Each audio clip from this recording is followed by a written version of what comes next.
जो मुज़ाकरात चल रहे हैं जिसके नतीजे के अंदर एक मखलूत हुकूमत सामने आएगी, इसकी क्या शक्ल होगी, इसी हवाले से हमने दावत दी है पाकिस्तान पीपल्स पार्टी के रहनुमा साबिक वज़ीर ख़ज़ाना जनाब सलीम मांडवी वाला साहब। बहुत बहुत शुक्रिया सलीम साहब, आपने हमें ज्वाइन किया।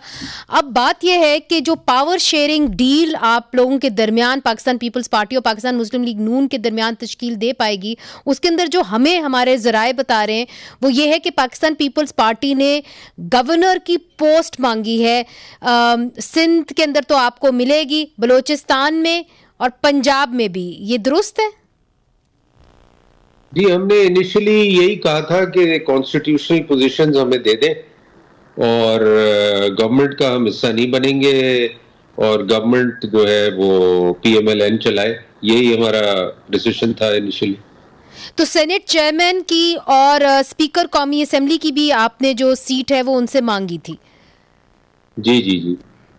तो जो हमारे इतलात हैं उसके अंदर ये तो डिसाइडेड था कि जी यूसुफ रज़ा गिलानी साहब जो हैं वो स्पीकर कौमी असेंबली बनेंगे, मगर सेनेट चेयरमैन के हवाले से आपके माइंड में कोई था पाकिस्तान पीपल्स पार्टी की तरफ से?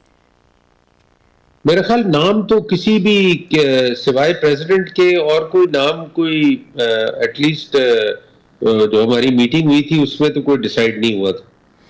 बट क्योंकि आपकी पंजाब के अंदर इतनी सीटें नहीं हैं तो आप समझते हैं कि पंजाब का जो गवर्नर का स्लॉट है वो जस्टिफाइड होगा पाकिस्तान पीपल्स पार्टी को जाना? देखिए, जस्टिफिकेशन की तो बात नहीं थी ना मुनीज़ा, इट वाज दैट कि we just wanted constitutional positions, we didn't want to be part of the cabinet, we didn't want to be part of the everyday government. उसकी क्या वजह है? ये एक पॉइंट ऑफ व्यू था कि जी अगर हमने वोट करना ही है for PMLN to form the government तो हम इस तरीके से करें, अदरवाइज कुछ भी ना ले। अच्छा, उसके बरक्स जो है, जो हमारे तक इतलात आई हैं कि बहुत और कई लोगों ने तो खुल के कहा भी पाकिस्तान मुस्लिम लीग नून की तरफ से, जी फिर ऐसा है कि हम फिर वफाक के अंदर बैठते ही नहीं, हम हुकूमत ही नहीं बनाते, मगर फिर हमें ये बता दिया गया था कि अगर पाकिस्तान मुस्लिम लीग नून वफाक में हुकूमत नहीं बनाती तो फिर उनको पंजाब में भी हुकूमत बनाने में मुश्किल आ सकती है, ये दुरुस्त है? हाँ, उनके लिए तो चैलेंज था ये, क्योंकि ये मीडिया के थ्रू मैंने सुना था कि वो भी कह रहे हैं कि जी फिर हम भी गवर्नमेंट नहीं बनाते, हम भी पंजाब ले लेते हैं and that's it and let somebody else make the government let's make the federal government. तो अब ऐसा लग रहा है कि आपको पुश किया जा रहा है कि आप मिनिस्ट्रीज भी एक्सेप्ट करें, तो अगर ऐसा कोई फॉर्मूला तय पाता है तो आपकी अपनी क्या राय होगी, चूंकि आप एक सीनियर रहनुमा हैं, कि पाकिस्तान पीपल्स पार्टी को क्या लेना चाहिए? जी देखिए, वो तो PMLN शुरू से ही कह रही है ना कि आप अगर हमें आए गवर्नमेंट में तो ऑल द वे आए, नॉट ओनली कॉन्स्टिट्यूशनल पोजीशंस, ये तो उनकी शुरू से डिमांड है। जी बिल्कुल। अब ये तो देखिए, अब ये तो it's again depending on the leadership what they decide, how things are decided between the two leadership. जो CEC का इजलास बुलाया गया था सेंट्रल एग्जीक्यूटिव कमेटी का, वहां तो यही डिसीजन हुआ था। अब उसके बाद इफ देयर आर क्या फैसला हुआ था जी वहां पे? वहां पे यही कि जी we would only go for the constitutional position. मगर अगर आपको गिव एंड टेक करना पड़े और आपको मिनिस्ट्रीज लेनी पड़े तो क्या बिलावल भुट्टो जरदारी साहब भी मिनिस्ट्री लेंगे? देखिए, अब ये तो अब डिपेंड करता है ना कि जो कमेटी बनाई है चेयरमैन बिलावल ने, वो क्या डिसाइड करती है, what is the interaction between the two, how what is coming out of it. तो अब ये तो जी it all depend on the leadership now what they decide to do. और दूसरी तरफ हमने ये भी देखा है कि जी कंडेम किया गया केयर टेकर गवर्नमेंट को कि जी उन्होंने अच्छे तरीके से इंतखाबात नहीं कराए, इंटरनेट जो है वो उसकी बंदिश हो गई। फिर पाकिस्तान पीपल्स पार्टी ने उस हवाले से एक रिक्वेस्ट भी दायर की, तो क्या पाकिस्तान पीपल्स पार्टी ने पूछा नहीं PTA से कि किसके कहने पे आपने इंटरनेट की बंदिश की थी? और आज भी आप देखें एक्स भी के ऊपर भी, आप तो ट्विटर देखते हैं मुझे पता है, तो उसके ऊपर भी बंदिश लगी हुई है।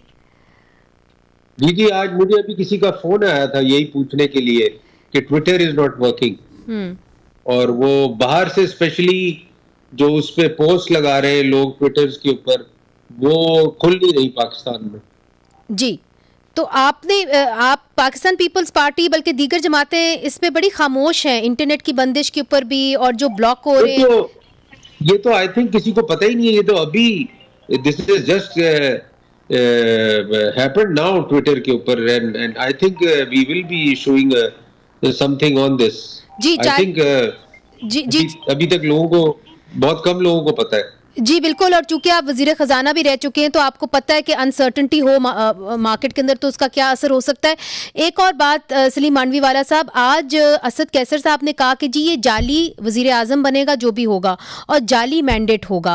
आपने अब तो अपने एक्सपीरियंस में देखा है कि जहाँ पे कमज़ोर हुकूमतें होती हैं तो धरनों का शिकार होती हैं। एक तरफ से मौलाना फजल रहमान आप लोगों से नाराज़ हैं, PTI तो नाराज़ है ही, तो फिर कैसे आप इतनी स्ट्रॉन्ग ऑपोजिशन के साथ जो है मुकाबला कर सकेंगे?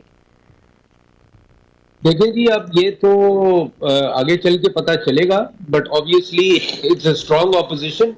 और मैं तो हमेशा इसमें बिलीव करता हूँ Muneeze, you know, if you are doing nothing wrong, there's nothing to fear the opposition.